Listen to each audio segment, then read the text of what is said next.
একদিন আগে বক্তব্য দিয়েছে মমতা গতকালকে, যে বাংলাদেশে বড় একটা খুনের ঘটনা ঘটেছে সে বিষয়ে অমিত শাহ তাকে নির্দেশনা দিয়েছিল। তাহলে আমার সীমান্ত দিয়ে কিভাবে আমার ওসমান হাদি ভাইয়ের খুনি পালিয়ে যায়, এটা সরকারের কাছে।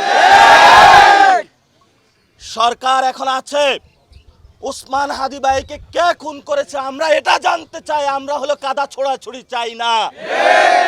এটা কি জামাত করেছে, নাকি এনসিপি করেছে, নাকি বিএনপি করেছে? এইসব দোষারোপের রাজনীতি বাংলাদেশে জজমিয়া নাটক চলবে না। প্রকৃত খুনিকে তাকে আপনারা বের করেন।